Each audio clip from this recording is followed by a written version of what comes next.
तो क्या है पीएसडब्ल्यू, जो कि आपके जैसे इंटरनेशनल स्टूडेंट को अलाउ करता है यूके में काम करने के लिए और आके रहने के लिए अपने ग्रेजुएशन कंप्लीट होने के बाद। क्या उसकी एलिजिबिलिटी क्राइटेरिया है, कौन कौन इसके लिए अप्लाई कर सकता है, क्या इसके लिए फीस होगी जो आपको पे करनी पड़ेगी, और क्या आप इसको कन्वर्ट कर सकते हो दूसरे वीजा टाइप में एक्सटेंड कर सकते हो। सारे टॉपिक और बहुत सारे टॉपिक पीएसडब्ल्यू से रिलेटेड हम इस वीडियो में कवर करेंगे।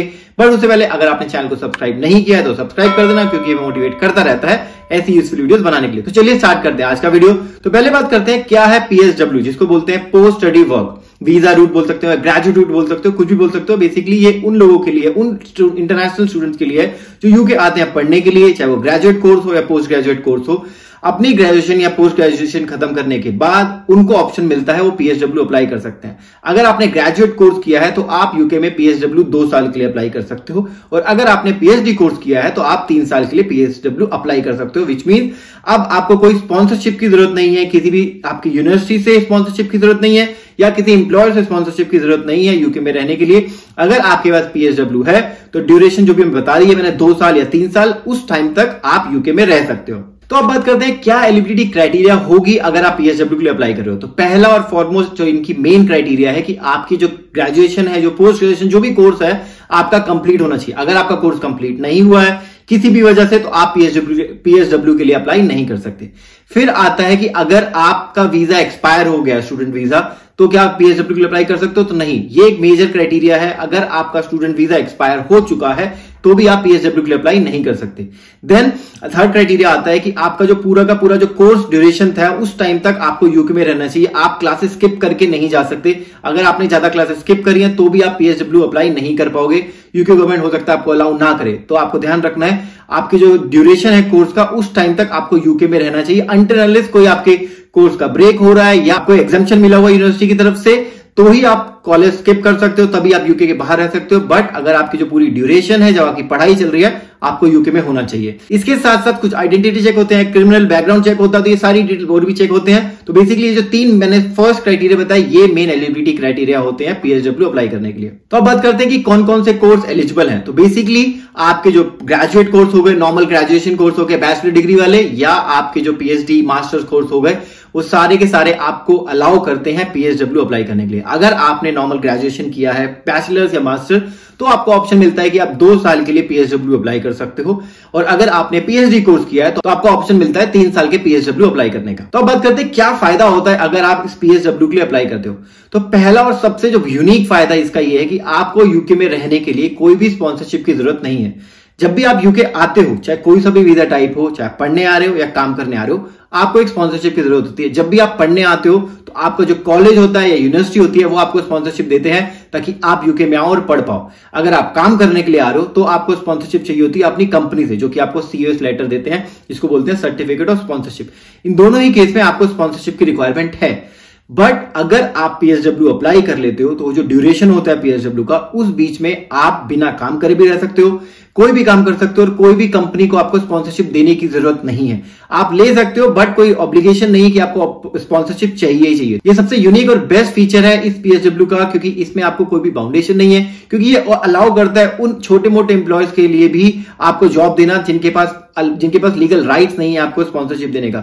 और प्लस बहुत सारे एम्प्लॉय हेजिटेट भी करते हैं कि आपको स्पॉन्सरशिप अगर देंगे तो कुछ एक्स्ट्रा पैसे देने पड़ेंगे, बट अगर उनको स्पॉन्सरशिप की रिक्वायरमेंट ही नहीं रहेगी तो आपको जॉब मिलना बहुत ही ईजी हो जाता है। तो ये एक बहुत ही मेजर एडवांटेज है पीएसडब्ल्यू जब भी आप यूके में आके पढ़ने आते हो। तो अब बात करते हैं कि अगर आपने पीएसडब्ल्यू अप्लाई करना है तो आपको कितना फीस पे करनी पड़ेगी। तो जब भी आपका कोर्स खत्म होगा, जब भी आप पीएसडब्ल्यू अप्लाई करोगे तो आपको 2 चीजें पे करनी होती है। पहला होता है आपकी एप्लीकेशन फीस, और दूसरा होता है आपको आईएचएस पर ईयर के हिसाब से। तो अगर आप एप्लीकेशन फीस की बात करें तो आपको 822 पाउंड एप्लीकेशन फीस के लिए देने पड़ते हैं अगर आप पीएसडब्ल्यू के लिए अप्लाई कर रहे हो। तो इसके साथ साथ आपको जो आईएचएस देना पड़ेगा, जिसको बोलते हैं इमिग्रेशन हेल्थ सर्च चार्ज, जो होगा 624 पाउंड आपको पर ईयर के लिए देना पड़ेगा। तो अगर आप 2 साल के लिए अप्लाई कर रहे हो तो इंटू 2 कर लो, अगर 3 साल के लिए अप्लाई कर रहे हो तो इंटू 3 कर लो। ये आपको अपफ्रंट ही देना पड़ेगा विद एप्लीकेशन फीस जब भी आप पीएसडब्ल्यू के लिए अप्लाई करोगे। तो अब बात करते हैं कि आप इस पीएसडब्ल्यू के लिए कब अप्लाई कर सकते हो। आप अपनी ग्रेजुएशन खत्म करने के बाद इसके लिए अप्लाई कर सकते हो। अगर आपके ग्रेजुएशन या कोर्स खत्म नहीं हुआ है, कोर्स कंप्लीट नहीं हुआ है, तो आप पीएसडब्ल्यू के लिए अप्लाई नहीं कर सकते। इसके साथ साथ जब आपका जो वीजा है, स्टूडेंट वीजा है जो एक्सपायर होने वाला है, आपको उससे ही पहले अप्लाई करना है। आपका जो बीआरपी कार्ड होगा उस पर आपको लिखा होगा कि आपकी एक्सपायरी डेट क्या है। तो बेसिकली जब आपका कोर्स कंप्लीट हो रहा है और आपका जो वीजा एक्सपायर हो रहा है उसी के बीच की जो विंडो है उसी बीच में आपको इस PSW के लिए अप्लाई करना है।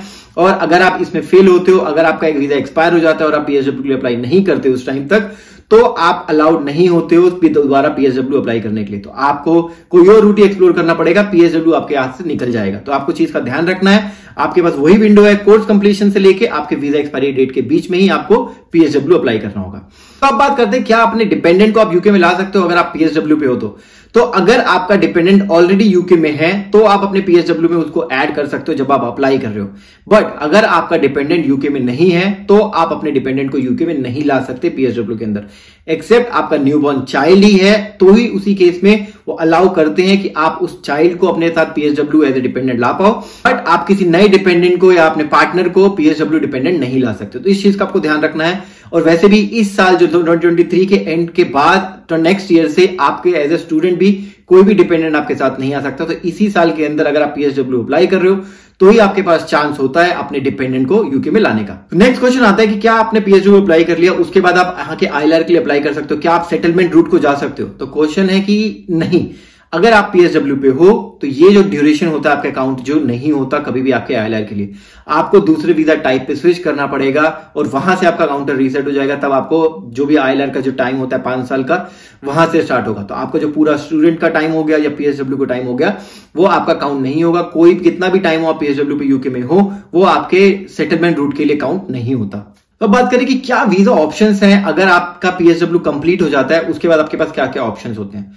तो पहला ऑप्शन ये है कि आप बेस्ट ऑप्शन तो होता है कि आप कोई स्किल्ड वर्कर वीजा पे अप्लाई कर लो ताकि आपको जॉब मिल जाए और आप यूके में अपना काम कर लो और आप ILR का रूट भी आपका वहीं से स्टार्ट हो जाएगा।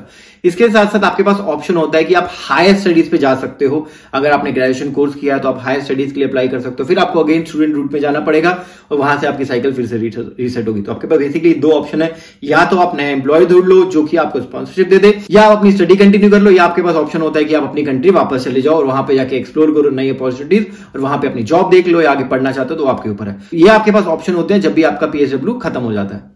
तो गाइस ये था आज का वीडियो जहां पे हमने बताया कि क्या है PSW, क्या उसकी फीस होगी, क्या उसकी एलिजिबिलिटी क्राइटेरिया होगी, क्या इसके बेनिफिट्स हैं और क्या क्या इसके साथ लिमिटेशंस हैं और क्या क्या आपको एडवांटेजेस मिलते हैं। तो अगर आपको वीडियो अच्छी लगी हो तो लाइक कर देना, ये उन लोगों के साथ शेयर करना जिनको PSW अप्लाई करना है या वो सोच रहे हैं यूके में आके पढ़ने का। तो अगर उनको थोड़ी बहुत नॉलेज होगी PSW के बारे में, स्टूडेंट वीजा के बारे में, तो उनको बहुत ही ईजी हो जाएगा ये जजमेंट लेना कि उनको यूके आना चाहिए नहीं आना चाहिए। और अगर आपको 1% भी इस वीडियो से थोड़ा सा भी हेल्प मिलती है, कोई भी इन्फॉर्मेशन मिलती है तो लाइक कर देना, क्योंकि मोटिवेट करता रहता है ऐसी यूजफुल वीडियोस बनाने के लिए और आपके साथ शेयर करने के लिए। So we will come up with the next video soon. Until then take care, bye.